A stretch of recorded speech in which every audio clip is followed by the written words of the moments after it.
आदर्श ने अपने अंतरिक्षीय वलय से कपड़ों का एक सेट निकाला। उन्हें पहनने के बाद वो तेजी से महल की ओर बढ़ गया। तलवार जैसा दिखने वाला ये पहाड़ ऊंचा तो नहीं लग रहा था, लेकिन जब उसने उस पर चढ़ने की कोशिश की तो आदर्श को लगा कि पहाड़ में कोई जादुई शक्ति है। पहाड़ की दूरी और भी लंबी हो गई है। चोटी पर पहुंचने से पहले उसे 2 घंटे तक चढ़ना पड़ा। पहाड़ की चोटी पर तेज हवाएं चल रही थीं। आदर्श ने नीचे जमीन को देखा, लेकिन उसे लगा कि जो कुछ भी दिख रहा था वो धुंध में डूबा हुआ था, जिससे सब कुछ बेजान लग रहा था। और महल के प्रवेश द्वार पर विशाल कांसे का दरवाजा बंद कर दिया गया था। ये दुनिया एक बार फिर अलग थलग पड़ गई थी। दुनिया के इस अनजान टुकड़े में वैभव दिव्य साम्राज्य से कहीं ज्यादा शक्तियां थीं, लेकिन इसमें जो एकमात्र चीज अभी भी बरकरार थी वो था ये महल। बाकी सब कुछ समय के साथ मिट गया था। आदर्श ने मुड़कर महल की ओर देखा। महल का आकार आकाश में छेदी गई दिव्य तलवार जैसा था। महल के चारों ओर 4 मोटे स्तंभ थे जिन पर नक्काशी की गई थी। आदर्श चुपचाप स्तंभों के पास गया और उत्कीर्णन को देखने लगा। सारी नक्काशी एक दूसरे से जुड़ी हुई थी। नक्काशी के कुछ दृश्यों ने आदर्श को चौंका दिया। उसने एक दिव्य अजगर को जंजीरों में जकड़ा हुआ देखा। उसने सर्वशक्तिमान मानव सम्राटों को दबा हुआ और एक अद्वितीय विशेषज्ञ को दुनिया को तहस नहस करते देखा। इस बीच एक महान युद्ध का दृश्य था जहां 2 पक्ष आपस में लड़ रहे थे। वे स्पष्ट रूप से अलग अलग नस्लों के थे। एक पक्ष आदिम उजाड़ जानवरों पर सवार था, जबकि दूसरा पक्ष शक्तिशाली जादुई हथियारों पर सवार था। क्या इस विश्व खंड के पतन का इन उत्कीर्णनों में दर्ज महान युद्ध से कोई संबंध हो सकता है? आदर्श ने हर दृश्य को ध्यान से देखा। उस भव्य दृश्य पर अचंभित हुआ। ये कल्पना करना कठिन था कि ये दुनिया कितनी विशाल है। उसे लगा कि जो दुनिया उसने देखी थी वो समुद्र में एक बूंद मात्र थी। यहां तक कि वैभव दिव्य साम्राज्य के ऋषिगण भी इस दुनिया का कितना हिस्सा खोज पाए हैं। विशाल स्तंभों को पार करने के बाद आदर्श महल के सामने पहुंचा। उसने सिर उठाकर देखा कि महल के शीर्ष पर एक स्वर्ण पट्टिका लगी है। पट्टिका पर कुछ शब्द ऐसे थे मानो मिट गए हों। बस कुछ ही बीच बीच में लिखे हुए स्ट्रोक बचे थे जो एक आक्रामक आभा बिखेर रहे थे। जैसे जैसे वो महल के पास पहुंचा, आदर्श को एक अवर्णनीय दमन का एहसास होने लगा। उसकी इंद्रियों पर यह दबाव न केवल उसके शरीर पर बल्कि उसकी मानसिक क्षमताओं पर भी पड़ रहा था। उसका हृदय, श्वास, रक्त प्रवाह और यहां तक कि उसके विचार भी धीमे हो गए थे। महल के प्रवेश द्वार से लगभग 300 मीटर आगे एक काले पत्थर की मूर्ति खड़ी थी। ये मूर्ति लगभग 30 मीटर ऊंची थी और एक लंबे विशाल अधेड़ व्यक्ति की थी। उसका चेहरा काले लाल रंग के हेलमेट से ढका हुआ था और उसकी आंखें तारों से भरे ब्रह्मांड जितनी गहरी थीं। उसकी पीठ के पीछे एक तलवार थी। हालांकि वहां सिर्फ एक मूर्ति थी, लेकिन उससे एक प्राचीन अप्रतिम विशेषज्ञ जैसी आभा निकल रही थी। ये आभा चारों दिशाओं में, यहां तक कि आकाश तक फैल गई। किसी कारण से आदर्श इससे बहुत स्तब्ध रह गया। मूर्ति के पीछे एक खंडित काले पत्थर का स्तंभ था। पत्थर के स्तंभ पर लिखे शब्द ऐसे लग रहे थे मानो तलवार से गढ़े गए हों। वे इतने स्पष्ट और शक्तिशाली ढंग से लिखे गए थे मानो पत्थर के स्तंभ से ऊर्जा रिसकर बाहर आ जाएगी। जब उसने ये शब्द पढ़े तो ऐसा लगा जैसे तलवार पकड़े हुए एक परिष्कृत व्यक्ति की छवि उसके सामने प्रकट हो गई हो। क्या ये पत्थर का स्तंभ उस मध्यम आयु वर्ग के व्यक्ति द्वारा बनाया गया था जिसका चित्र मूर्ति में दर्शाया गया है? आदर्श ने पत्थर के खंभे पर लिखे शब्दों को देखा। शब्दों की लिखावट आज के समय से अलग थी, लेकिन आदर्श ने वैभव दिव्य पवित्र तकनीक और 10,000 जानवरों का कुलदेवता जैसी प्राचीन पुस्तकें पढ़ी थीं, इसलिए वो इन शब्दों को समझ पा रहा था। पत्थर के स्तंभ पर शब्द लिखे थे, 7 सहारों वाले पत्थर के स्तंभ की स्थापना करते हुए, अपनी इच्छा की घोषणा करते हुए, भविष्य की प्रतीक्षा करते हुए, जब स्वर्ग ढह जाएगा, ब्रह्मांड का अस्तित्व समाप्त हो जाएगा, मैं दुनिया के रूप में जीवन और मृत्यु पर नियंत्रण रखूंगा, पुनर्जन्म के चक्र को नष्ट करूंगा, हर चीज की आत्मा प्राप्त करूंगा, अपनी तलवार चलाऊंगा, अपना अमर रक्त बहाऊंगा, सभी दुष्ट राक्षसों का वध करूंगा। मार डालो, मार डालो, मार डालो, मार डालो, मार डालो, मार डालो। इसमें 7 मारने वाले शब्द थे, जिनमें से प्रत्येक दूसरे से अधिक चौंकाने वाला था। 7 हत्या पत्थर स्तंभ। आदर्श ने गहरी सांस ली। इन चंद पंक्तियों को पढ़ते ही उसे एक भयानक जानलेवा इरादे का एहसास हुआ। ऐसा लग रहा था जैसे इस व्यक्ति में असीम नफरत थी, जिसने उसे पूरी दुनिया को मिटा देने पर मजबूर कर दिया था। ये कैसा इंसान था? सोचिए कि उसने पत्थर के खंभे पर लिखा था कि वो उस दिन का इंतजार कर रहा था जब आकाश ढह जाएगा, जिससे ब्रह्मांड का अस्तित्व समाप्त हो जाएगा और फिर वो स्वयं एक दुनिया बन जाएगा, जीवन और मृत्यु पर नियंत्रण कर लेगा। ये दुर्जय इरादा। आदर्श मन ही मन भयभीत हो गया। जिस व्यक्ति ने यह स्तंभ बनाया था वो अद्भुत था। आदर्श ने पत्थर के खंभे के ऊपरी हिस्से को देखा। पत्थर का खंभा लगभग 9 मीटर मोटा था और उसका ऊपरी हिस्सा तलवार से काटकर अलग कर दिया गया था, जिससे एक बेहद चिकनी सपाट सतह बन गई थी। जब आदर्श पत्थर के खंभे के पीछे की ओर गया तो वो और भी ज्यादा हैरान हो गया। जिस हमले ने पत्थर के खंभे को चीर दिया था वो उसकी पीठ पर भी जारी था। वहां एक लंबा काला छेद था जो गहरा होते होते और चौड़ा होता जा रहा था। जैसे ही उसने इस खड्डे की ओर देखा, आदर्श और भी अधिक हैरान हो गया। ये हमला तलवार जैसे पहाड़ के पिछले हिस्से से लेकर पहाड़ की तलहटी तक फैल गया था। पहाड़ पूरी तरह से टूट चुका था। हजारों मीटर ऊंचे पहाड़ को चीरकर जमीन तक फैला एक बड़ा सा रास्ता साफ कर दिया गया था। उस तलवार के वार से उस बेजान जमीन में एक घाटी बन गई थी। ये घाटी अथाह गहरी थी, जो नजरों की सीमा तक पहुंच रही थी। बीच रास्ते में एक नदी भी थी जो कटकर अलग हो गई थी, और एक जंगल के बीच से एक रास्ता भी था जो चीरकर खुल गया था। आदर्श ये देखकर बहुत देर तक चुप रहा, मानो इस हमले से ये टूटी हुई दुनिया दो हिस्सों में बंट गई हो।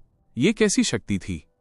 क्या ऐसा हो सकता है कि पत्थर के खंभे पर शब्द उकेरने के बाद उस व्यक्ति ने अपनी नफरत और घृणा के कारण ऐसा वार किया हो, जिसके परिणाम स्वरूप तलवार का ऐसा भयावह निशान बन गया? समस्त दुष्ट राक्षसों का वध करने के लिए संसार मेरी प्रतीक्षा कर रहा है। वे दुष्ट राक्षस कौन थे? क्या वो व्यक्ति जिसने ये तलवार का निशान छोड़ा था उस विशाल युद्ध में पराजित हुआ था? तलवार के निशान को देखकर वो सूक्ष्मता से महसूस कर सकता था कि इसमें एक भयानक हत्या की मंशा के अलावा शांति का वातावरण भी था। आदर्श को बहुत देर तक उसे देखते रहने के बाद अपनी आंखों में दर्द महसूस हुआ, यहां तक कि उसकी त्वचा में भी चुभन सी महसूस हो रही थी। उसकी मांसपेशियां अनायास ही तनावग्रस्त हो गईं। जितनी देर वो उसे देखता रहा, तलवार के निशान में तलवार का इरादा उतना ही साफ होता गया। आदर्श अपनी जगह से हटने की हिम्मत नहीं जुटा पाया। उसकी सांसें तेज हो गईं, मानो वो किसी विशाल दुश्मन का सामना कर रहा हो। मानो तलवार का ये वार अंतरिक्ष समय को भेद कर उसके सिर पर वार करने वाला हो। ये अविश्वसनीय था कि लाखों वर्षों के बाद भी इस तलवार के निशान में ऐसी तलवार की मंशा अभी भी मौजूद थी। आदर्श ने उस भावना को कम करने के लिए अपनी शुद्ध यांग-क्यू का आह्वान किया। इतने लंबे समय के बाद इतनी शक्ति पाना, उस समय इस हमले की शक्ति संभवतः पूरे दिव्य वन को चीर फाड़ कर रख देती। आदर्श ने आह भरी। अगर ये करोड़ों साल पहले की बात है तो बची हुई तलवार क्यों उसे मारने के लिए काफी थी। ये देखते हुए कि तलवार के निशान से बचे तलवार के इरादे को सहना उसके लिए कितना मुश्किल था। आदर्श ने गहरी सांस ली। अस्तित्व का ये स्तर उसकी समझ से बहुत परे था। वो मुड़ा और तलवार का निशान छोड़कर महल के प्रवेश द्वार की ओर चल पड़ा। उस प्राचीन विशाल दरवाजे पर कोई सजावट नहीं थी। जैसे ही आदर्श दरवाजे के पास पहुंचा, उसने महसूस किया कि तलवार क्यों उसकी ओर तेजी से आ रही है, मानो उसके शरीर को चीर डालेगी। उसने अपनी सांस रोकी और बड़ी मुश्किल से दरवाजे तक चला गया। इससे पहले कि आदर्श दरवाजा खोलने के लिए अपना हाथ बढ़ा पाता, एक चमकदार चमक ने आदर्श को अंदर खींच लिया। इसके साथ ही आदर्श पहले से ही महल के अंदर था। हॉल में हल्की रोशनी थी। जमीन काली अनजान चट्टानों से ढकी हुई थी। आदर्श की नजर सबसे पहले जमीन में धसी एक तलवार पर पड़ी। ये तलवार बहुत पुरानी थी। तलवार की धार पर जंग लग गया था और तलवार के ब्लेड में दरारें पड़ गई थीं। ये टूट गया है? आदर्श ने आह भरी। ये निश्चित रूप से एक बेजोड़ तलवार थी, लेकिन दुर्भाग्य से तलवार के ब्लेड में दरारें थीं, जिससे इसकी आध्यात्मिकता काफी कम हो गई थी। इतने लंबे समय के बाद ये शायद बेहद कमजोर हो गई थी। आदर्श चुपचाप आगे बढ़ा और धीरे से तलवार की मूठ पकड़ ली। तभी आदर्श को अचानक एक काली परछाई अपने पास ही खड़ी दिखाई दी। चौंक कर वो पीछे की ओर उछला और कृपाण निकाली। उसने अपनी आंखें उस काली परछाई पर केंद्रित कर दी, जो स्थिर थी। उसका कोई भौतिक शरीर नहीं था, बल्कि वो एक जलती हुई लौ जैसी लग रही थी। वो एक काले लबादे में लिपटा हुआ था। बस लबादे के नीचे उसकी दो लाल आंखें चमक रही थीं।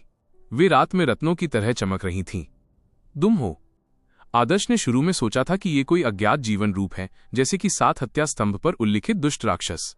हालांकि उसे जल्दी ही एहसास हो गया कि काली छाया का उसे मारने का कोई इरादा नहीं था।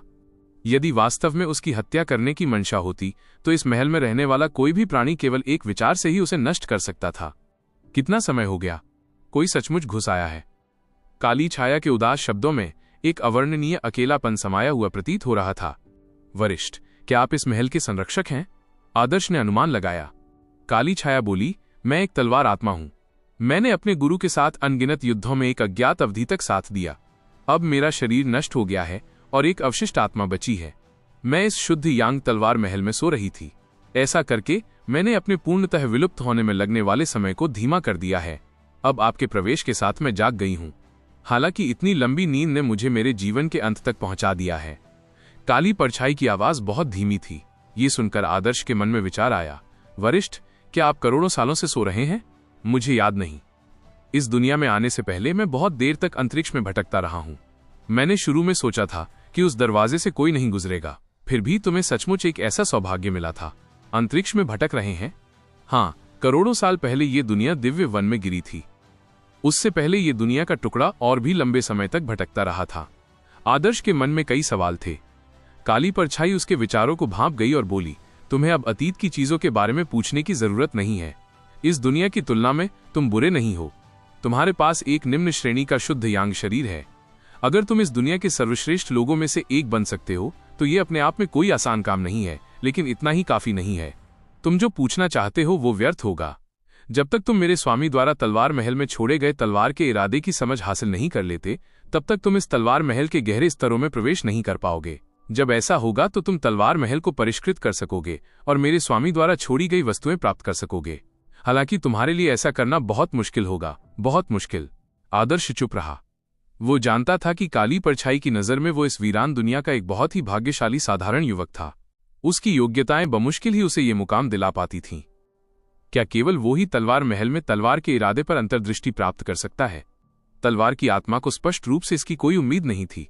तलवार चलाने की कला सीखने के लिए अत्यंत उच्च प्रतिभा की आवश्यकता होती है। जाहिर है, आदर्श में तलवार चलाने की कोई प्रतिभा नहीं थी। इसके अलावा उसका हथियार तो कृपाण था। ऐसी दुनिया में प्रवेश करके तलवार आत्मा को शायद विश्वास नहीं था कि उसके स्वामी की विरासत कभी भी विरासत में मिलेगी। मैं अपनी गहरी नींद में लौट रहा हूं।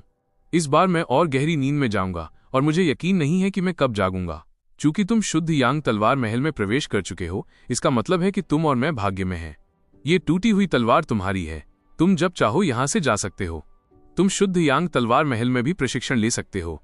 तुम्हारे पास एक शुद्ध यांग शरीर है, इसलिए तुम यहां अधिक आसानी से साधना कर पाओगे। काली छाया तलवार आत्मा के ऐसा कहने के बाद उसका आकार धीरे धीरे धुंधला हो गया, जब तक कि वो पूरी तरह से गायब नहीं हो गया।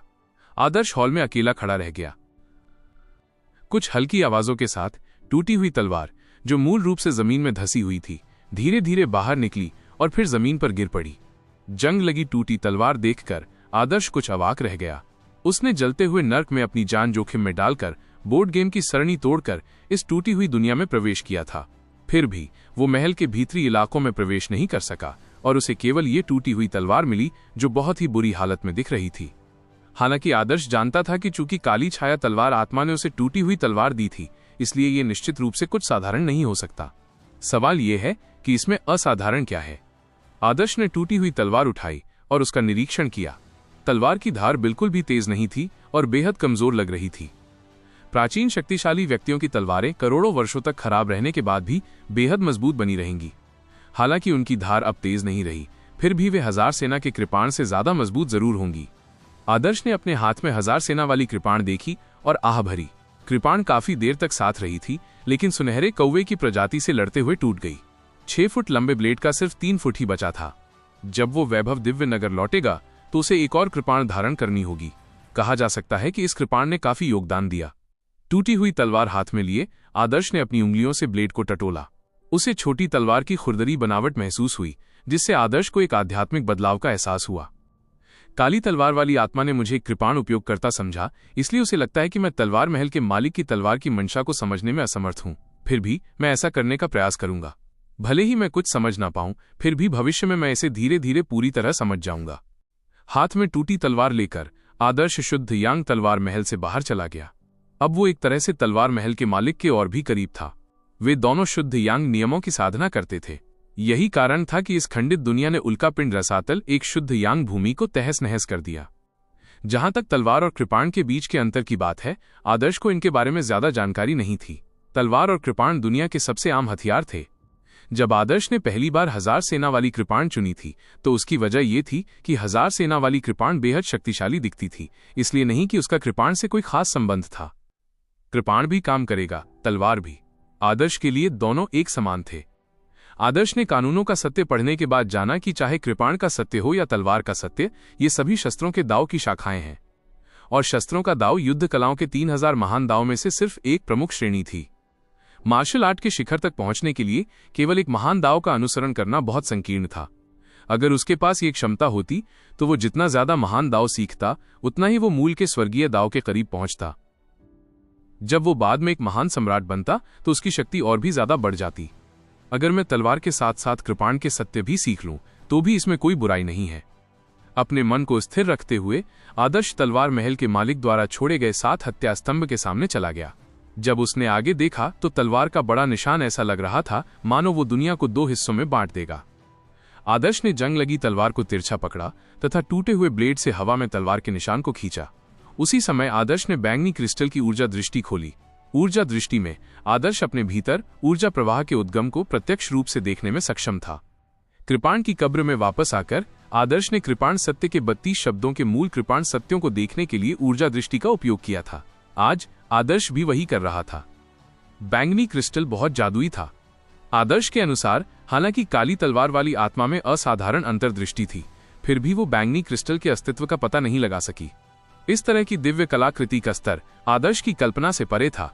बैंगनी क्रिस्टल के दर्शन में सभी दृश्य लुप्त हो गए।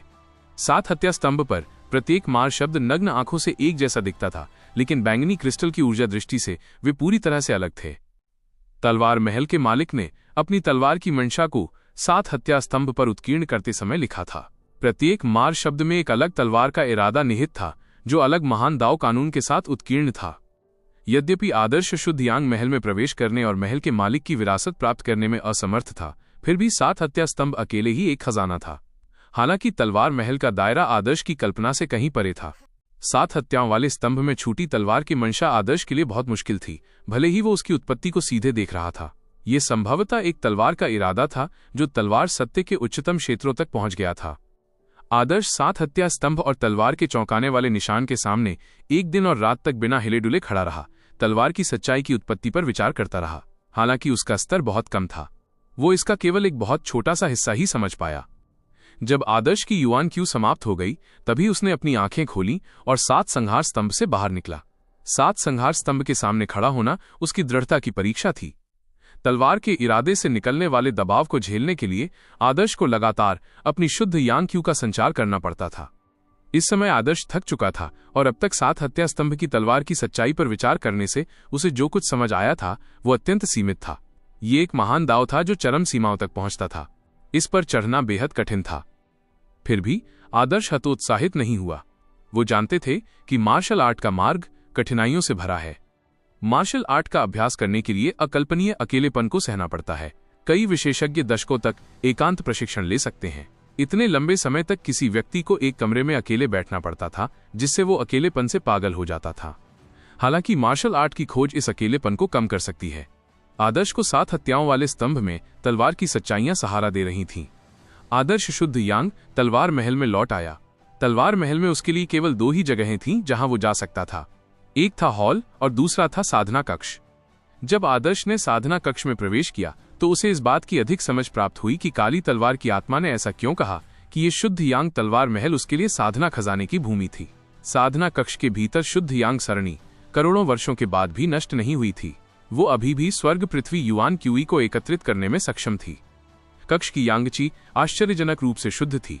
यहाँ इसे विकसित करने में आधी मेहनत और दुगुने परिणाम मिलेंगे। इसके अलावा साधना कक्ष में ध्यान के लिए रखा गया पत्थर का चबूतरा भी एक अनमोल खजाना था। उस पर बैठकर आदर्श को महसूस हुआ कि उसका मन और भी साफ हो रहा है और उसके शरीर की युवान क्यूई का संचार और भी तेजी से हो रहा है। ये कृषि भूमि केंद्रीय दिव्य मीनार से भी बेहतर थी। आदर्श ने लंबे समय तक शुद्ध यांग तलवार महल में रहने का फैसला किया।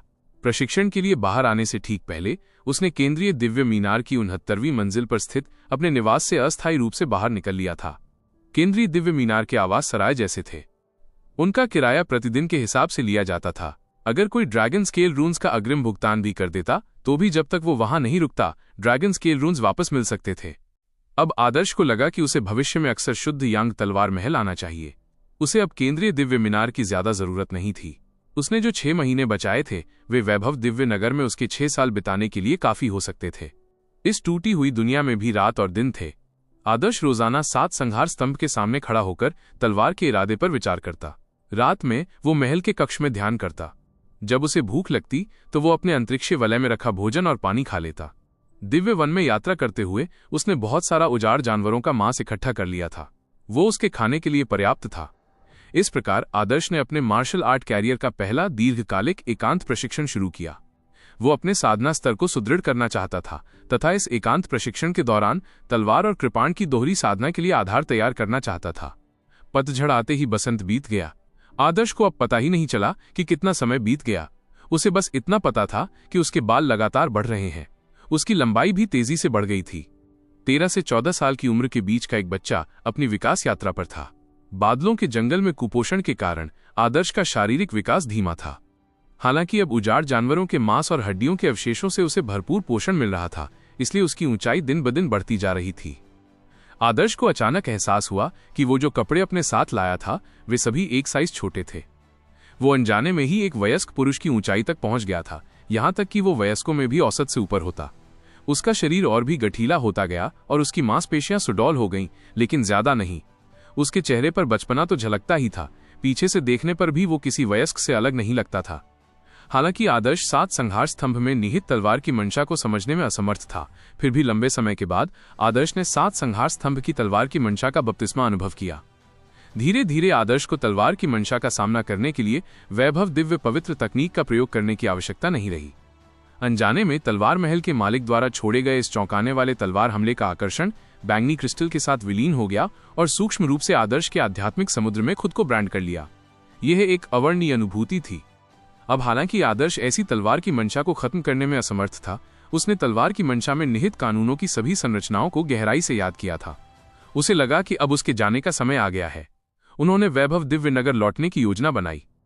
वैभव दिव्य नगर के केंद्रीय दिव्य टॉवर के नीचे कृपाण की कब्र के अलावा एक तलवार की कब्र भी थी।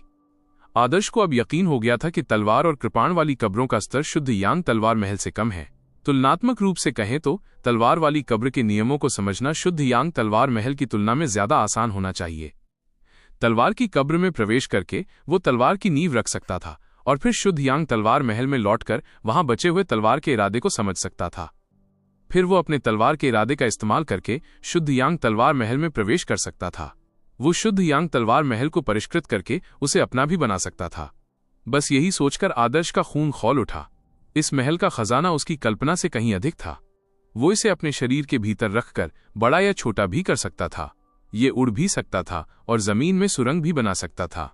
इसे आध्यात्मिक वाहन के रूप में इस्तेमाल किया जा सकता था। यदि वो सचमुच ऐसे महल पर नियंत्रण प्राप्त कर लेता तो दिव्य वन्य क्षेत्र को पार करना अत्यंत आसान हो जाता। ये जानना जरूरी था कि दिव्य जंगल को पार करने के लिए वैभव दिव्य साम्राज्य द्वारा उपयोग किए जाने वाले हवाई जहाजों को हवाई किले को शक्ति प्रदान करने के लिए 10 से अधिक मानव प्रभुओं के सहयोग की आवश्यकता होती थी। जिस दिन आदर्श चला गया उस दिन भी काली तलवार वाली आत्मा सोई रही। वह गहरी नींद में थी। आदर्श ने इस दौरान जो कुछ भी किया उससे उसे कोई फर्क नहीं पड़ा, न ही उसने कोई सवाल उठाया। शायद उसे पता भी नहीं था। काली तलवार वाली आत्मा के लिए आदर्श जैसा युवा उसकी देखभाल के लायक नहीं था। आखिरकार उसका जीवन काल ज्यादा नहीं बचा था। आदर्श ने अपना सामान समेटा और तलवार महल के पहाड़ से नीचे छलांग लगा दी। जैसे ही वो बड़े कांसे के दरवाजे के पास पहुंचा, दरवाजा खुल गया। इस तरह आदर्श सफलतापूर्वक जलते हुए नरक में वापस लौट आया। इतने लंबे समय के बाद आदर्श जो जलते हुए नरक में प्रवेश कर बाहर निकले, वे पूरी तरह से अलग थे। चाहे वो उसकी ताकत थी या उसकी मानसिकता। ये कहा जा सकता है कि आदर्श का पुनर्जन्म हुआ था। सर्दियों की शुरुआत में वैभव दिव्य राज्य में पहली बर्फबारी हुई। आदर्श को वैभव दिव्य नगर छोड़े 10 महीने बीत चुके थे। आदर्श के साथ वैभव दिव्य नगर में प्रवेश करने वाले साधकों का समूह अब दूसरे वर्ष में था और वैभव दिव्य नगर के साधकों का नया समूह 3 महीने पहले वैभव दिव्य नगर में प्रवेश कर चुका था और उन सभी ने अपना प्रारंभिक कार्य पूरा कर लिया था। अब इन नए खिलाड़ियों के लिए नए खिलाड़ियों की रैंकिंग प्रतियोगिता में भाग लेने का समय आ गया था। इस रूकी रैंकिंग प्रतियोगिता के पुरस्कार पिछले वाले से 100% बेहतर थे।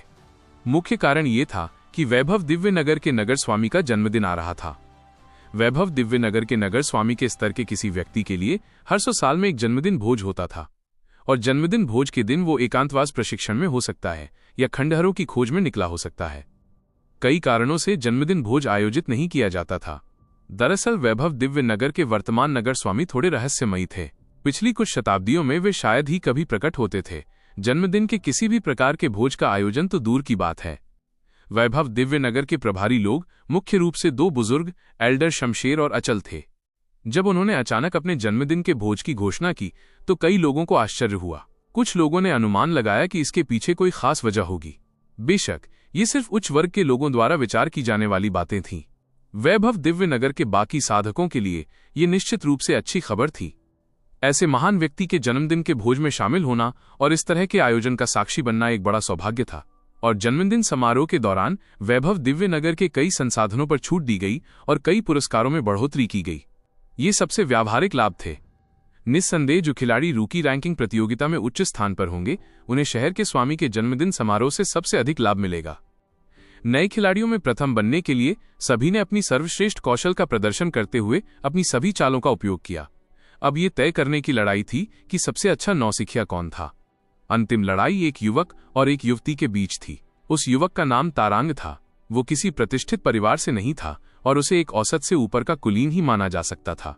जहां तक उस युवती सौम्य वर्षा का सवाल है, वो एक प्रतिष्ठित परिवार से थी और वो सचमुच स्वर्ग की एक गौरवशाली पुत्री थी। दोनों 13 साल के थे। ये कहा जा सकता है कि बहुत से लोगों ने उनकी लड़ाई पर ध्यान दिया होगा, इसलिए कई वरिष्ठ साधक देखने आए थे। निनाद और विशांत भीड़ में शामिल थे। मैदान में प्रवेश करते ही उन्हें पहचान लिया गया। निनाद और विशांत दोनों ने 1 वर्ष के भीतर ही स्वर्ग रोल के शीर्ष 1000 में प्रवेश कर लिया था। खासकर विशांत, जो अपने पहले साल के अंत में पृथ्वी रैंकिंग में 890वें स्थान पर पहुंच गई थी। स्वर्ग में उसकी रैंकिंग तो और भी हास्यास्पद थी, 860। वैभव दिव्यनगर के नए खिलाड़ी के रूप में पहले ही साल में स्वर्ग और पृथ्वी की सूची में शीर्ष 1000 में जगह बनाना एक प्रभावशाली अनुभव था। ये वैभव दिव्य साम्राज्य में तहलका मचाने के लिए काफी था और विशांत दोनों रोल्स में टॉप 900 में आ गई। ये और भी आश्चर्यजनक था। वैभव दिव्यनगर के नौसिखियों के इस समूह के लिए उनकी बड़ी बहन विशांत एक महान हस्ती थी।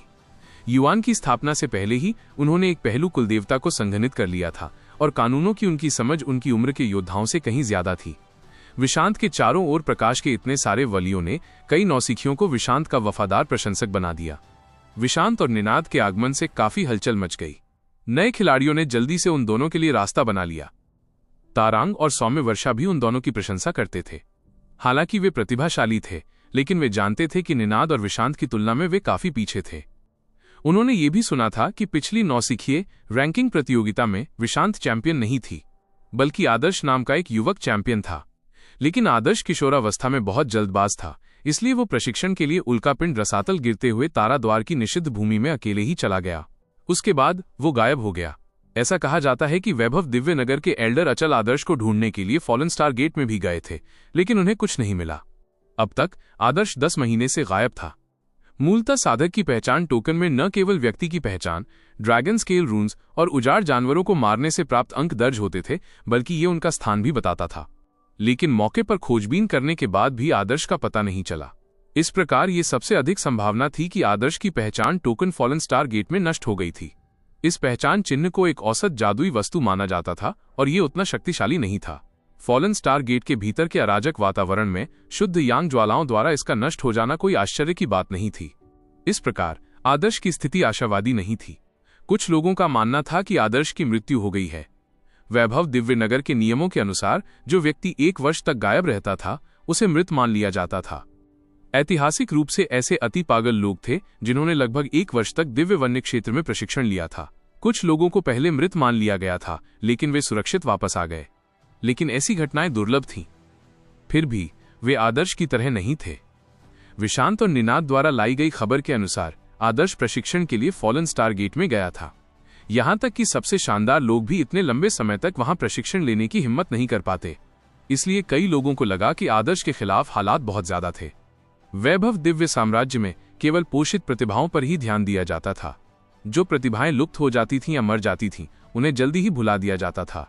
इस प्रकार केवल विशांत, निनाद और दूसरे वर्ष के साधकों को ही आदर्श के अतीत के गौरवों की गहरी याद थी।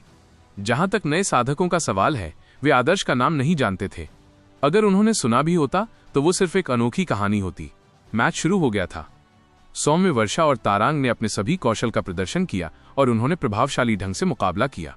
दोनों ने पृथ्वी रोल के शीर्ष 4000 में प्रवेश किया था। ये मैच उनके लिए अंतिम मुकाबला था, जिसमें यह तय करना था कि नए खिलाड़ियों में से विजेता कौन है। मुकाबला जल्द ही अपने सबसे जोरदार दौर में पहुंच गया और भीड़ में विशांत बहक रही थी। उसका ध्यान साफ तौर पर मुकाबले पर नहीं था।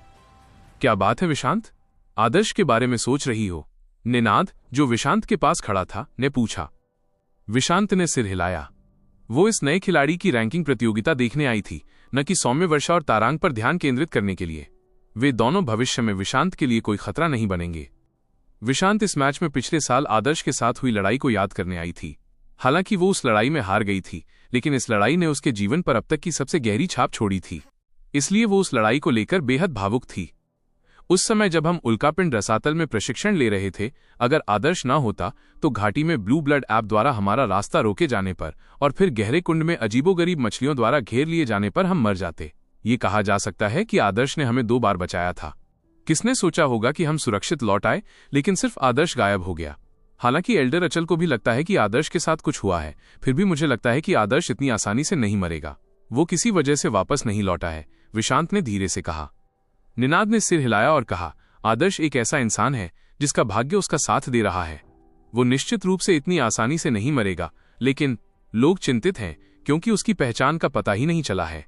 हम बस यही प्रार्थना कर सकते हैं कि हमारे पूर्वज उसे आशीर्वाद दें। वैभव दिव्यनगर से लगभग 50 किलोमीटर दूर एक दलदल में। ये दलदल ब्लैक वाटर दलदल नहीं था। ये वैभव दिव्यनगर के बहुत पास का इलाका था, इसलिए दलदल में रहने वाले वीरान जानवर बहुत कमजोर थे। आमतौर पर यहाँ सिर्फ नए खिलाड़ी ही प्रशिक्षण लेते थे। ये प्रशिक्षण हो सकता है वे यहाँ केवल दुनिया को देखने के लिए आए थे। उन्हें एक छोटी सी टीम में काम करके बेसहारा जानवरों को मारने का तरीका सीखना था। ये भविष्य में दिव्य वन्य जीवन को पार करने के लिए उनके लिए एक आधार तैयार करने के लिए था। इस समय दलदल में नौसिखियों की एक टीम उजाड़ जानवरों को मार रही थी। चूंकि ये उनका शहर से बाहर पहला अवसर था, वे अत्यंत तनावग्रस्त थे, मानो वे सबसे बड़े शत्रु से लड़ रहे हों, जबकि ये वैभव दिव्यनगर से केवल 50 किलोमीटर की दूरी पर था। नेता वहां देखो, एक व्यक्ति है। टीम को सचेत करने के प्रभारी एक टीम सदस्य ने देखा कि दलदल के अंत में एक युवक हाथ में कृपाण लिए चला आ रहा था। ये युवक बहुत ही विशेष प्रकार के कपड़े पहने हुए लग रहा था। उसका शरीर दुबला पतला था, लेकिन उसके शरीर पर कपड़े साफ तौर पर एक साइज छोटे थे। वे बहुत घिसे हुए भी थे, उन्हें फटे पुराने कहा जा सकता है। ऐसा लग रहा था जैसे उसके बाल बहुत दिनों से कटे ही न हों। वे कंधों तक ऐसे पहुंच रहे थे मानो जंगली घास हो। उसके हाथ में जो कृपाण थी वो भी आधी हो गई थी। ऐसा लग रहा था जैसे वो किसी बड़े संकट से गुजरा हो और उसके बाद किसी ने उसे लूट लिया हो। टीम के सदस्यों को यह भी यकीन नहीं था कि ये व्यक्ति वैभव दिव्यनगर का साधक है या नहीं। क्या वो कोई दिव्य वनवासी बर्बर हो सकता है? जैसे जैसे युवक नजदीक आते गए, टीम और अधिक सतर्क हो गई। तुम क्या हो? सातों लोगों ने अपने हथियार हाथ में लेकर पूछा। युवक मुस्कुराया और अपने सफेद दांतों की 2 पंक्तियां दिखाईं। आखिरकार लंबे समय के बाद उसे कुछ लोगों से मुलाकात हुई थी। अकेलापन एक ऐसी भावना थी जिसे नजरअंदाज नहीं किया जा सकता था। यहां तक कि आदर्श भी लंबे समय तक अकेले साधना करने के बाद बेहद अकेला महसूस करता था। अब जब वो अचानक लोगों को देखता तो उसे एक गर्मजोशी का एहसास होता। नमस्ते, मैं पूछना चाहता हूं कि अभी कौन सा वर्ष और महीना चल रहा है? आदर्श का सवाल सुनकर सभी युवक चौंक गए। क्या ये सचमुच कोई बर्बर था? उसने सबसे पहले पूछा, साल और महीना? ये किंगफेंग वर्ष 68 है, सर्दियों के महीने का 7वां दिन है। किंगफेंग वर्तमान दिव्य सम्राट की राजसी उपाधि थी। वैभव दिव्य साम्राज्य ने वर्षों तक इस राजसी उपाधि को एक चिन्ह के रूप में इस्तेमाल किया। आमतौर पर लोग केवल अंतिम 2 अंक ही बोलते थे, क्योंकि आगे के अंक बहुत लंबे होते थे, इसलिए उन्हें अक्सर छोड़ दिया जाता था। सर्दियों के महीने का 7वां दिन, यानी आज 7 नवंबर है। मैंने सचमुच शुद्ध यांग तलवार महल में साधना करते हुए इतना समय बिताया है। आदर्श ने आह भरी। साधना करते समय का कोई मतलब नहीं होता। अरे, आपने हमें ये नहीं बताया कि आप किस तरह के व्यक्ति हैं? टीम लीडर ने फिर पूछा। मैं? आदर्श हंसा। उस युवक को देखकर, जो उससे भी छोटा लग रहा था, उसने कहा, मैं वैभव दिव्यनगर का साधक हूं। साधक? कुछ साधक चौंक गए। उन्होंने आदर्श को अजीब नजरों से देखा। यह आदमी भी किसान था। उसकी हालत तो वाकई बहुत खराब थी। नौसिखिए होने के नाते वे पहले से ही काफी दुखद स्थिति में थे, लेकिन अब इस युवक को देखकर वे कुछ भी नहीं थे। वो किसी भिखारी से अलग नहीं था। भाई, क्या तुम वीरान जानवरों से घिरे हुए थे? तुम्हारी कृपाण भी टूट गई है और तुम्हारे कपड़े भी फट गए हैं। जल्दी से शहर लौट जाओ। आगे के लिए और बेहतर तैयारी करो। और भी डिस्क, एरे चार्म्स, लाइटनिंग बीड्स वगैरह साथ ले आओ। ये एक बार इस्तेमाल होने वाली जादुई चीजें भले ही बेकार लगें, लेकिन मुश्किल घड़ी में ये तुम्हारी जान बचा सकती हैं। तुम्हें उन ड्रैगन स्केल रून्स पर कंजूसी नहीं करनी चाहिए। नए टीम लीडर बेहद उत्साहित लग रहे थे। उन्होंने आदर्श को अपने हाल ही में अर्जित अनुभव के आधार पर सलाह दी। आदर्श हंसा और उसे कोई आपत्ति नहीं हुई। उसने कहा, शुक्रिया, मैं सचमुच शहर लौट रहा हूं, फिर मिलते हैं। चूंकि वो वैभव दिव्यनगर लौट रहा था, आदर्श अच्छे मूड में था। वो लगभग 10 महीनों से शुद्ध यांग तलवार महल में एकांत प्रशिक्षण ले रहा था। लौटते समय उसने उजाड़ जानवरों को मारकर अपने पहलू कुलदेवता को मजबूत किया था। अब आदर्श का साधना स्तर आधिकारिक तौर पर बैंगनी रक्त क्षेत्र के शिखर पर पहुंच गया था। अगला कदम युआन फाउंडेशन का निर्माण शुरू करना था। बहुप्रतीक्षित रूकी रैंकिंग प्रतियोगिता समाप्त हो गई थी। अंत में तारांग ने थोड़ी बढ़त हासिल की और सौम्य वर्षा को हराकर रूकीज में चैंपियन बन गए। जैसे ही रूकी रैंकिंग प्रतियोगिता में भीड़ तितर बितर हुई, सभी लोग बड़े उत्साह के साथ अंतिम लड़ाई पर चर्चा करने लगे। ये क्षेत्र सभी प्रमुख आवासों से जुड़ा हुआ था, इसलिए वहां अत्यधिक भीड़ थी। इसी समय आदर्श वैभव दिव्य नगर की ओर लौटा। रास्ते में उसने लोगों की भीड़ देखी और थोड़ा स्तब्ध रह गया। ओह, इतने सारे लोग क्यों हैं? जैसे ही आदर्श ने नवयुवकों को स्तब्ध भाव से देखा, नवयुवक भी आदर्श को देखकर दंग रह गए। ऐसा इसलिए था क्योंकि आदर्श का रूप बहुत ही चरम पर था। नवोदित रैंकिंग प्रतियोगिता एक महत्वपूर्ण अवसर था, इसलिए कई लोग बहुत अच्छे कपड़े पहने हुए थे। इसके विपरीत आदर्श ने फटे पुराने कपड़े पहने थे जो स्पष्ट रूप से एक साइज छोटे थे। वो न केवल अस्त व्यस्त था, बल्कि उसकी कृपाण भी आधी टूटी हुई थी, जिससे वो एक भिखारी जैसा लग रहा था। वैभव दिव्य नगर में ये बिल्कुल अनुचित लग रहा था। ये व्यक्ति कौन है? कई लोगों के मन में ये विचार आया। अगर वैभव दिव्य नगर ने अनधिकृत लोगों के प्रवेश पर रोक नहीं लगाई होती, तो शायद लोग आदर्श पर पैसे फेंक रहे होते। इस समय कुछ ही दूरी पर सौम्य वर्षा, तारांग, निनाद और विशांत का एक समूह चल रहा था। योद्धाओं की दुनिया में शक्तिशाली लोगों का सम्मान किया जाता था, इसलिए जब वे चारों वहां आते थे तो उनके साथ मूर्तियों जैसा व्यवहार किया जाता था। विशांत और निनाद का खास तौर पर सम्मान किया जाता था। सड़कें चाहे कितनी भी भीड़ भाड़ वाली क्यों न हो, हर कोई उनके लिए रास्ता छोड़ देता था। आदर्श को अचानक प्रकट होते देख निनाद और विशांत दंग रह गए। ऐसा इसलिए था क्योंकि लगभग एक साल में आदर्श में बहुत सारे बदलाव आ गए थे। वे उसे एक नजर में पहचान नहीं पा रहे थे। आदर्श के चेहरे को काफी देर तक घूरने के बाद निनाद और विशांत ने एक दूसरे की आंखों में अविश्वास भरी नजरों से देखा। ये सचमुच वही है। आदर्श, निनाद जोर से हंसा। निनाद और आदर्श तो बस साधारण दोस्त थे, लेकिन माना जा सकता है कि उन्होंने उल्कापिंड रसातल में एक साथ जीवन मरण का अनुभव किया था। इसके अलावा आदर्श ने निनाद की जान भी बचाई थी। स्वाभाविक रूप से उनकी दोस्ती अब पहले जैसी नहीं रही। निनाद भीड़ से बाहर निकला और तेजी से आदर्श की ओर बढ़ा और उसके कंधों पर जोरदार थप्पड़ मारा। मुझे पता था कि तुम इतनी आसानी से नहीं मरोगे। हा। आदर्श का जीवित वापस आना कुछ ऐसा था जिससे निनाद को दिल की गहराइयों से खुशी हुई। आदर्श ने भी जोर से हंसते हुए कहा, मैं भाग्यशाली था। मैं मौत के द्वार के चारों ओर एक सरसरी चक्कर लगाकर चला गया। एक साल के अकेलेपन के बाद आदर्श एक जाना पहचाना चेहरा देखकर भावुक हो गया। सुनहरे कौवे की प्रजाति द्वारा पीछा किए जाने के बाद वो सचमुच अपनी जान गंवा बैठा था। आदर्श, तुम आखिरकार लौट आए। विशांत भी आदर्श की ओर बढ़ी। जब 10 महीने पहले उनकी विदाई हुई थी, तब विशांत आदर्श से थोड़ी लंबी थी। हालांकि अब उसे थोड़ा ऊपर देखना पड़ा। उसे लगा कि जब वे अलग हुए थे तब आदर्श पूरी तरह बदल गया था। सिर्फ उसकी शारीरिक बनावट ही नहीं, बल्कि उसके दूसरे पहलू भी बदल गए थे। विशांत कुछ नहीं बता पा रही थी कि क्या बदलाव आया था। आदर्श, तुम इतने लंबे समय से प्रशिक्षण ले रहे हो, तुम्हारा साधना स्तर क्या है? निनाद ने सहजता से पूछा। बैंगनी रक्त की चोटी। आदर्श ने इसे नहीं छिपाया। हा, तो आप हमसे धीमे हैं। विशांत और मैंने युआन फाउंडेशन के शुरुआती आकार को सघन करना शुरू कर दिया है। आप सोच सकते हैं कि हम युआन फाउंडेशन क्षेत्र के दरवाजे से एक कदम अंदर हैं। 2 महीनों में हम निश्चित रूप से युआन फाउंडेशन क्षेत्र में प्रवेश कर जाएंगे। निनाद की आंखें चमक उठीं और वो साधना स्तरों के बारे में बात करके इसे आजमाने के लिए उत्सुक हो गया। इन 10 महीनों में उसने उल्लेखनीय प्रगति की थी। बैंगनी रक्त के शिखर से युआन आधार में आधे कदम तक की विशाल छलांग ने निनाद के दिव्य शक्ति बैल राजा कौशल को एक और स्तर आगे बढ़ाया। प्रत्येक दिव्य शक्ति बैल राजा कौशल स्तर के साथ एक महत्वपूर्ण उछाल था। निनाद अब आत्मविश्वास से भर गया था और वो जिसे भी देखता उससे लड़ना चाहता था। भाई आदर्श, हम अखाड़े में प्रशिक्षण कब लेंगे? निनाद जानता था कि आदर्श निश्चित रूप से शक्तिशाली है, लेकिन फिर भी वो आत्मविश्वास से भरा हुआ था। एक शक्तिशाली योद्धा साथी आदर्श को देखकर वो खुद को रोक नहीं पाया। उसे लगा कि भले ही वो आदर्श का मुकाबला न कर पाए, फिर भी उनके बीच का अंतर उतना बड़ा नहीं होगा जितना 1 साल पहले था।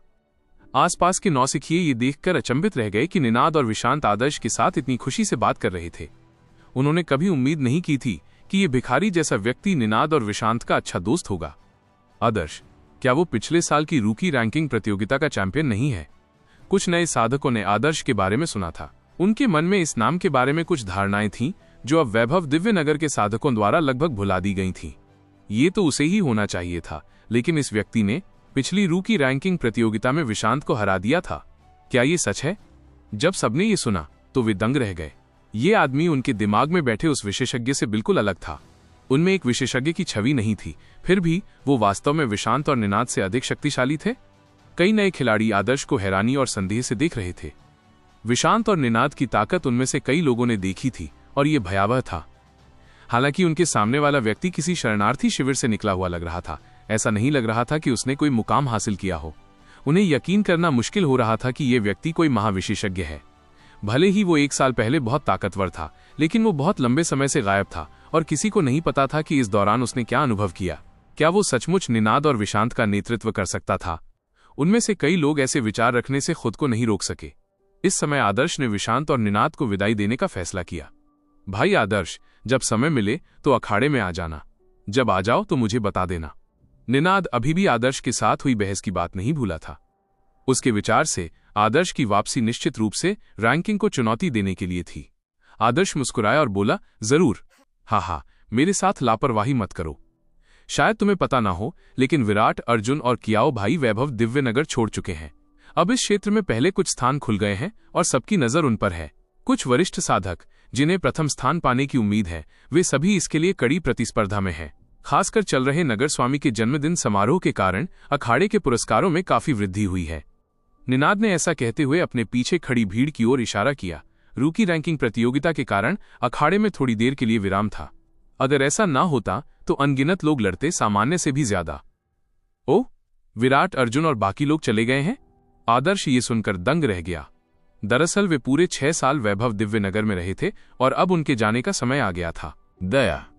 आदर्श ने जब से वैभव दिव्यनगर में प्रवेश किया था, तब से वो विराट, अर्जुन और कंपनी के प्रसिद्ध नामों को जानता था।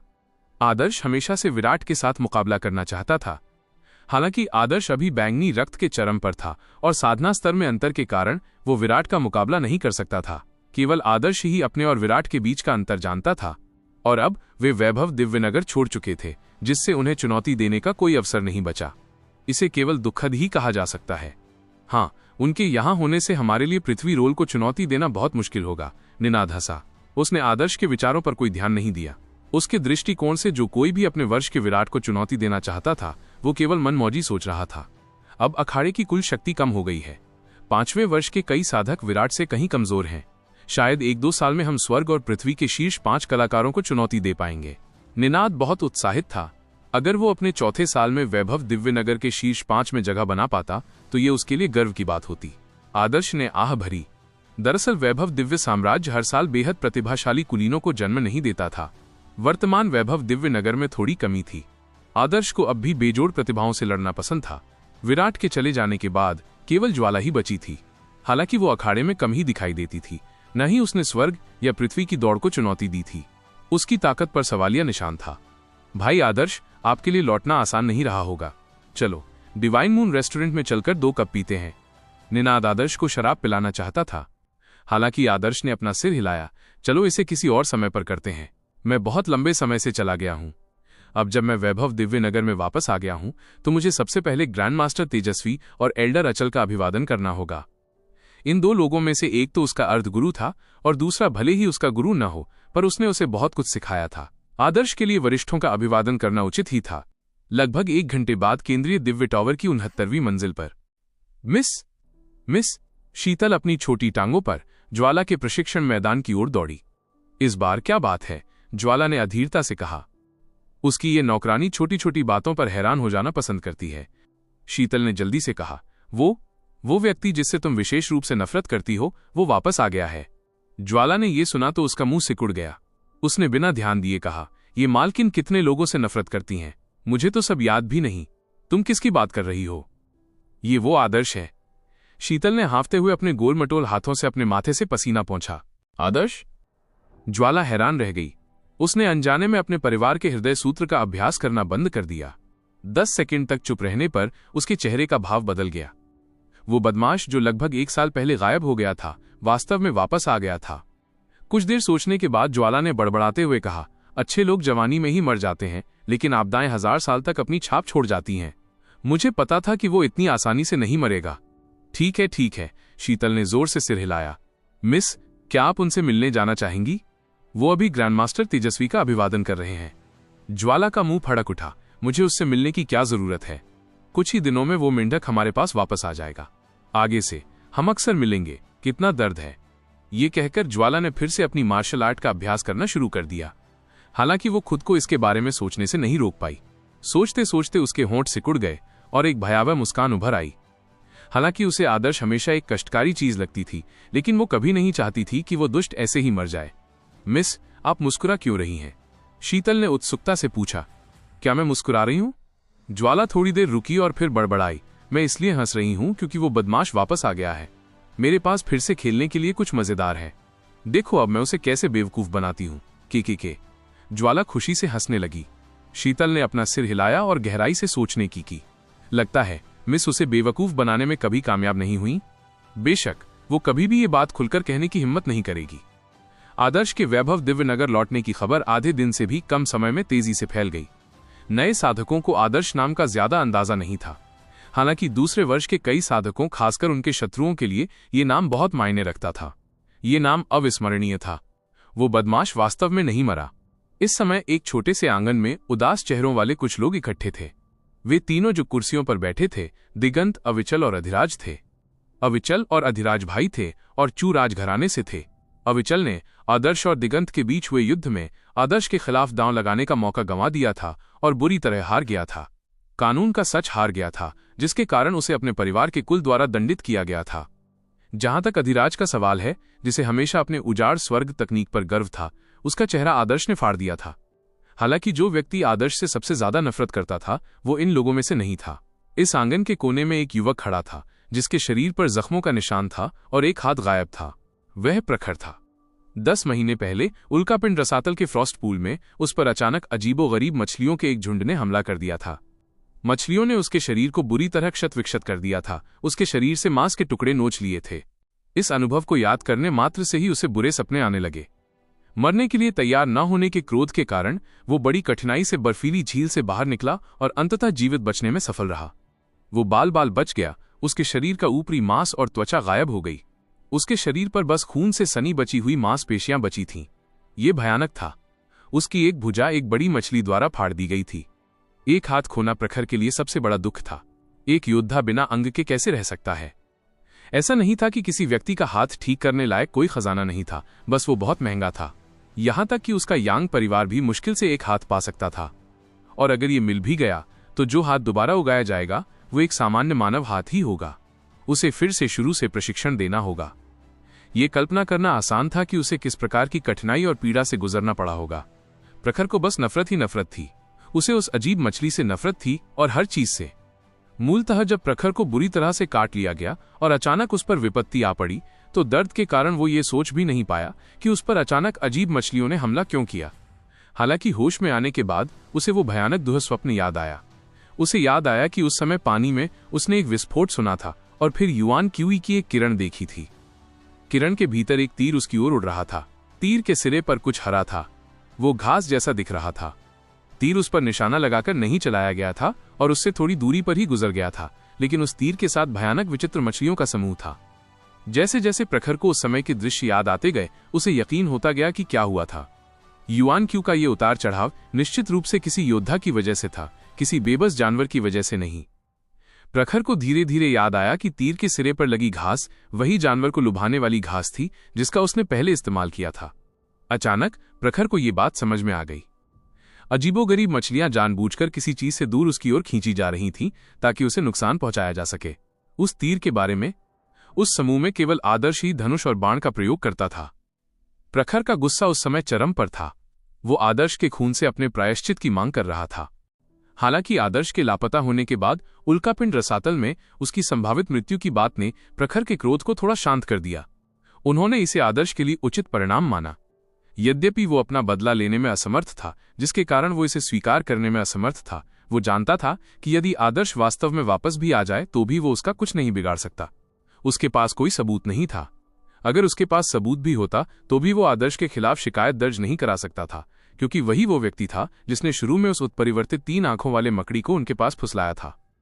वास्तव में इस घटना के कारण प्रखर को विशांत के डिफेंडर ड्यूक परिवार कबीले और निनाद के एकांत प्रिय परिवार कबीले द्वारा लाए गए भारी दबाव को सहना पड़ा। यान परिवार भले ही शाही खानदान का हो, लेकिन 2 बड़े कुलों का सामना करना उनके लिए बहुत मुश्किल था। प्रखर की शारीरिक अक्षमता के कारण उनके कुल द्वारा उन्हें त्याग दिए जाने की भी संभावना थी। इससे प्रखर को कष्टदायक स्थिति में डाल दिया गया। प्रखर पिछले कुछ महीनों से अपने कामों में इतना व्यस्त था कि उसके पास ये तय करने की ऊर्जा नहीं थी कि आदर्श से बदला कैसे लिया जाए। शुक्र है कि जैसे जैसे समय बीतता गया, आदर्श की मृत्यु की संभावना बढ़ती गई। हालांकि आज आदर्श वापस आ गया और थोड़ा दयनीय दिखने के अलावा उसे कोई चोट नहीं लगी थी। अपने आप को देखकर वो टूटे हुए पैर वाले कुत्ते की तरह था। इस तुलना ने प्रखर को लगभग पागल कर दिया। प्रखर, जल्दबाजी मत करो। अधिराज ने प्रखर के कंधे को थपथपाया। प्रखर के विकलांग हो जाने के बाद वो थोड़ा पागल और असामान्य हो गया था। अधिराज समूह में सबसे वरिष्ठ था, इसलिए सभी लोग उसे अपना नेता मानते थे। सब लोग, हम सब एक ही खेमे में माने जा सकते हैं। आदर्श की वापसी के साथ हमें अंदाजा भी नहीं है कि वो कितना ताकतवर हो गया है। अगर वो भविष्य में परिपक्व हो गया तो हम सचमुच वैभव दिव्य नगर में अपनी जगह खो देंगे। वैभव दिव्य नगर की प्रतिभा पालन की रणनीति विषैले कीड़ों को पालने जैसी थी। यहाँ कुछ भी पाने के लिए एक प्रतियोगिता आयोजित की जाती थी। कई साधकों ने इस प्रतिस्पर्धात्मक दबाव का विरोध करने के लिए समूह और संघ बनाए। वे आदर्श के कट्टर प्रतिद्वंद्वी थे, इसलिए यदि आदर्श परिपक्व हो जाता और स्वर्ग और पृथ्वी के शीर्ष पर पहुंच जाता तो उनके दिन अब आसान नहीं होते। दिगंत ने कहा, आदर्श एल्डर्स को रिपोर्ट करने गया है। मैंने उसका विवरण सुना है। वो 10 महीने से एक जगह फंसा हुआ था, जिसकी वजह से वो वापस नहीं आ सका। 10 महीने से फंसा हुआ है? वापस आने के बाद उसके रूप रंग से लग रहा है कि उसने जरूर कोई बड़ी मुसीबत झेली होगी। इस कमीने की जिंदगी वाकई बहुत मजबूत है। वह पृथ्वी के रोल को जरूर चुनौती देगा। हमें पहले ये देखना होगा कि वो कौन सा रैंक हासिल कर पाता है, उसके बाद ही हम ये तय करेंगे कि भविष्य में उससे कैसे निपटना है। धरती लुढ़क। अविचल ने दांत पीस लिए। काश वो मुझे चुनौती देता। कितने अफसोस की बात है। साधकों के अंतिम बैच के चले जाने के बाद पृथ्वी रोल पर अविचल की रैंकिंग शीर्ष 40 में पहुंच गई थी। दूसरे वर्ष के साधकों के लिए ये रैंकिंग बहुत दूर थी। उदाहरण के लिए निनाद और विशांत की रैंकिंग केवल 700-900 के बीच थी। अविचल के नजरिए से आदर्श अभी भी पृथ्वी के शीर्ष 100 में जगह बनाने से कोसों दूर था। इसका मतलब था कि उसे आदर्श से भिड़ना नहीं था। बेकार बच्चे, तुम पिछले 10 महीनों से कहां थे? केंद्रीय दिव्य मीनार में अचल ने आदर्श के बालों को सहलाया। हा, बच्चे तुम और लंबे हो गए। अचल छोटा था, इसलिए अब वो आदर्श से भी छोटा था। आदर्श खुद को असहाय महसूस कर रहा था। उसने पहले ही पूरे दिन बूढ़े अचल नाग की बातें सुनी थीं। जलते हुए नर्क के स्पष्टीकरण के बारे में आदर्श ने उसे ये बताने की हिम्मत नहीं की कि वो जलते हुए नर्क के सबसे गहरे स्तर में प्रवेश कर चुका है। उस जगह की शुद्ध यांग ची बहुत समृद्ध थी। उसने जलते हुए नर्क की गहराइयों में प्रवेश करने के लिए शुद्ध यांग अग्नि को विभाजित करने के लिए बैंगनी क्रिस्टल का उपयोग किया था। यहां तक कि ऋषियों को भी प्रवेश करने के लिए बहुत सारी युआंची खर्च करनी पड़ती। आदर्श बस इतना ही कह सका कि उसे एक अनजान जगह में खींच लिया गया था। इस तरह वो बता सका कि कैसे उसकी पहचान का चिन्ह उससे जुड़ गया था। इससे अचल की दिलचस्पी जागी। उसने पहले ही एल्डर शमशेर के साथ मिलकर जलते हुए नर्क की फिर से जांच करने का फैसला कर लिया था। इससे आदर्श को सिरदर्द होने लगा। उसे लगा जैसे वो बूढ़े आदमी को धोखा दे रहा है। ये तथाकथित अज्ञात स्थान निश्चित रूप से ऐसी चीज थी जिसे अचल नहीं ढूंढ सकता था। अचल ने इस अज्ञात स्थान के बारे में कई प्रश्न पूछे और आदर्श ने केवल कुछ अस्पष्ट विवरण दिए। इस तरह की जगहें अक्सर अस्पष्ट और अवास्तविक होती थीं और आदर्श के साधना स्तर को देखते हुए ये ऐसी चीज नहीं थी जिसे वो समझ सके, इसलिए ये सामान्य बात थी। अचल स्वाभाविक रूप से किसी भी चीज पर शक नहीं करता था, न ही उससे कोई सवाल करता था। तो कैसा रहेगा? आप पृथ्वी प्रक्षेपण को कब चुनौती दे रहे हैं? आइए पिछले 10 महीनों की साधना का फल देखें। अचल आदर्श की वर्तमान शक्ति देखने के लिए उत्सुक था। फिलहाल पृथ्वी रोल को चुनौती देने की मेरी कोई योजना नहीं है। पृथ्वी रोल को चुनौती नहीं दे रहे? क्या कर रहे हो? अचल ने अपनी दाढ़ी चुटकी काटी, साफ तौर पर नाखुश। मैं तलवार कब्र में जाने की योजना बना रहा हूं। तलवार वाली कब्र? अचल घूरा। क्या कृपाण वाली कब्र में तुम ठीक नहीं हो? तलवार वाली कब्र में क्यों जा रहे हो? अचल लगभग अवाक रह गया। इस आदर्श ने वाकई चिंता में डाल दिया था। वो कृपाण समाधि को पूरी तरह समझ नहीं पाया था, फिर भी उसकी नजर तलवार समाधि पर ही थी। बच्चे, ये क्या पागलपन है? तुम कृपाण छोड़कर तलवार तो नहीं उठा सकते, है ना? तुम कृपाण और तलवार दोनों इस्तेमाल करना चाहते हो। ये सोचते हुए अचल वास्तव में आदर्श के दिमाग को खोलना चाहता था, ये देखने के लिए कि इस बच्चे के मन में क्या गंदे विचार हैं। जो योद्धा एक ही हथियार के बारे में सब कुछ अच्छी तरह से सीख सकते थे, वे पहले से ही अद्भुत थे। 2 हथियारों में महारत हासिल करना एक पागलपन था। ये एक ऐसा काम था जिसका कोई फायदा नहीं था। प्राचीन काल से ही वैभव दिव्य साम्राज्य के ऋषियों ने ऐसा कभी नहीं किया था। बेशक लोगों के लिए धनुष और गुप्त हथियार एक सहायक हथियार के रूप में उठाना आम बात थी। धनुष और गुप्त हथियार दूर से हमला करने के लिए इस्तेमाल किए जाने वाले सहायक हथियार थे और संकट के समय में इनका बहुत उपयोग किया जा सकता था। मैं बस एक नजर डालने की सोच रहा हूं, शायद तलवार वाली कब्र से मुझे कुछ प्रेरणा मिल जाए, आदर्श ने उलझन में कहा। इतनी सफाई के बाद भी अचल का चेहरा उदास हो गया। बच्चे, जब मैंने तुम्हें कुलदेवता रहस्यवादी तकनीक चुनने दी थी तो तुमने 10,000 जानवरों का कुलदेवता चुना था। अब 10,000 जानवरों का कुलदेवता पूरा किए बिना तुम किसी ज्यादा कारगर कुलदेवता रहस्यवादी तकनीक पर जाने के बारे में सोच भी नहीं रहे हो, और अब तो तुम तलवार वाली समाधि के बारे में भी सोच रहे हो। तुम तो वाकई काबिल हो। अचल को यह भी चिंता थी कि आदर्श बहुत सारी चीजें सीखने की कोशिश में अपना समय बर्बाद कर देगा, जिनमें से सभी बहुत गहन हैं। हालांकि अचल की बातों से कोई फर्क नहीं पड़ा। आदर्श टस से मस नहीं हुआ। वो तलवार की कब्र में जाना चाहता था ताकि अंदर से और ज्यादा अनुभव और प्रेरणा हासिल कर सके। आखिरकार अचल ने हार मान ली। उसने मांग की, ठीक है, मैं तुम्हें एक बार तलवार मकबरे में प्रवेश करने दूंगा। हालांकि मैं पहले कुछ अप्रिय बातें कहूंगा। तलवार मकबरे से बाहर निकलने के बाद तुम्हें पृथ्वी रोल को चुनौती देनी होगी और शीर्ष 500 में प्रवेश करना होगा। नहीं, शीर्ष 400, नहीं 300। अगर तुम शीर्ष 300 में प्रवेश नहीं कर सकते तो तुम्हें बिना किसी और व्यवधान के अपने कृपाण कौशल को निखारने पर ध्यान केंद्रित करना होगा। तुम्हें एक और कुलदेवता रहस्यवादी तकनीक भी चुननी होगी, और भविष्य में मेरे बारे में वो सोचना बंद करो। अचल ने गुस्से से कहा। वो समझ सकता था कि आदर्श की साधना का स्तर अभी भी बैंगनी रक्त के शिखर पर था, विशांत और निनाद से थोड़ा कम। भले ही आदर्श की प्रतिभा विशांत और निनाद से अधिक हो और उसकी ताकत निनाद और विशांत की संयुक्त ताकत से भी अधिक हो, फिर भी उसके लिए शीर्ष 500 में प्रवेश करना असंभव होगा। ये जानना जरूरी था कि पृथ्वी रोल के शीर्ष 500 में स्थान पाने वाले सभी साधक युआन आधार क्षेत्र की प्रारंभिक अवस्थाओं के शिखर पर थे। बैंगनी रक्त क्षेत्र और युआन आधार क्षेत्र के बीच बहुत बड़ा अंतर था। बैंगनी रक्त क्षेत्र के शिखर पर मौजूद व्यक्ति के लिए युआन आधार क्षेत्र की प्रारंभिक अवस्थाओं के शिखर पर मौजूद व्यक्ति से युद्ध करना बेहद कठिन था। फिर भी शीर्ष 500 में जगह बनाना पर्याप्त नहीं था। अचल को डर था कि आदर्श के अनुपस्थित रहने के दौरान उसे कुछ अच्छे अवसर मिले होंगे और अब वो शीर्ष 400 में प्रवेश कर सकता है। इससे वो बच्चा एक बार फिर आत्मसंतुष्ट महसूस करेगा। इसलिए अचल ने जानबूझकर शीर्ष 300 में आने का लक्ष्य निर्धारित किया। ये सुनिश्चित करना था कि वो आदर्श को उसके सभी अवास्तविक विचारों से मुक्त कर सके, जिससे वो अति महत्वाकांक्षी होने से बच सके। अचल ने कभी उम्मीद नहीं की थी कि आदर्श इतना कठिन लक्ष्य निर्धारित करने के बाद तुरंत जरूर कहकर सहमत हो जाएगा। अचल को उम्मीद थी कि आदर्श गुस्से में आ जाएगा। उसने कभी उम्मीद नहीं की थी कि वो तुरंत इसके लिए सहमत हो जाएगा। वो इतना आश्वस्त था। अचल थोड़ा हक्का बक्का रह गया। उसने 2 बार जीभ चटकाई और उसके होठों पर एक शरारती मुस्कान उभर आई। इस बच्चे को अभी भी नहीं पता होगा कि पृथ्वी रोल के शीर्ष 300 कितने मजबूत हैं। यहां तक कि कई मध्यस्तरीय युआन आधार क्षेत्र साधक भी शीर्ष 300 में प्रवेश नहीं कर पाते। इसे कम आंकने से केवल दुख ही होगा। ये सोचकर अचल आश्वस्त हो गया। आदर्श को कुछ मुश्किलें झेलने देना ही अच्छा था, ताकि वो ये ना सोचे कि वो रोजाना सब कुछ कर सकता है। वैभव दिव्य नगर के नगर भगवान के जन्मदिन भोज का दिन शीघ्र ही निकट आ रहा था। उस दोपहर वैभव दिव्य नगर के ऊपर एक विशाल हवाई जहाज उड़ा। ये हवाई जहाज लगभग 2000 फुट लंबा था और पूरी तरह से काले शल्कों से ढका हुआ था। ये एक विशाल उड़ते हुए राक्षस जैसा लग रहा था। जब ये वैभव दिव्य नगर के पास से गुजरा तो इसने एक विशाल छाया डाली। ये है।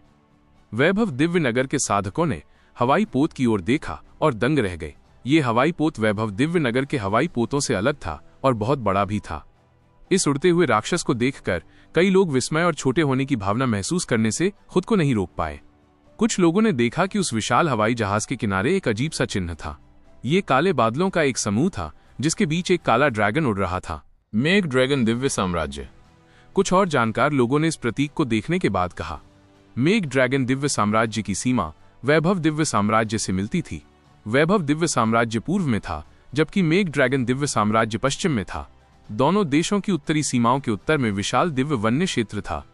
चाहे देशों की शक्ति, उनकी विरासत, क्षेत्र या जनसंख्या की तुलना की जाए, मेघ ड्रैगन दिव्य साम्राज्य लगभग वैभव दिव्य साम्राज्य के बराबर था। 2 महान राष्ट्रों के एक साथ होने पर संसाधनों, भूमि और अन्य कारणों से कुछ संघर्ष होना स्वाभाविक था। हालांकि दिव्य वन्य क्षेत्र के खतरे को देखते हुए दोनों देशों को शांति बनाए रखनी थी। वे बड़े पैमाने पर युद्ध नहीं कर सकते थे, अन्यथा वे दिव्य वन्य क्षेत्र से आने वाले कभी कभार आने वाले विशाल पशु समूहों का विरोध नहीं कर पाते। इसलिए ये कहा जा सकता है कि मेघ ड्रैगन दिव्य साम्राज्य और वैभव दिव्य साम्राज्य एक सहयोगी और प्रतिस्पर्धी स्थिति में सह अस्तित्व में है। किसी को भी उम्मीद नहीं थी कि मेघ ड्रैगन दिव्य साम्राज्य का विशाल हवाई जहाज वैभव दिव्य नगर तक उड़ान भरेगा। ये हवाई जहाज निश्चित रूप से मेघ ड्रैगन दिव्य साम्राज्य का एक शाही हवाई जहाज था। मेघ ड्रैगन दिव्य साम्राज्य के राजदूतों का ऐसे हवाई जहाज में वैभव दिव्य नगर पहुंचना उनके देश की शक्ति का प्रदर्शन था। साथ ही इसका अर्थ यह भी था कि जो भी इस हवाई जहाज पर सवार था वो मेघ ड्रैगन दिव्य साम्राज्य का एक महान व्यक्ति था। मेघ ड्रैगन दिव्य साम्राज्य और वैभव दिव्य नगर के बीच की दूरी कम नहीं है। उनके राजदूत वैभव दिव्य नगर क्यों आएंगे? किसी ने अवचेतन मन से पूछा। ओ, क्या ऐसा हो सकता है कि वे नगर स्वामी के जन्मदिन के भोज के लिए यहां आए हों? किसी के मन में एक कौतूहल कौंधा। ये सुनकर सभी को लगा कि यह संभव है। ऐसा होना ही था।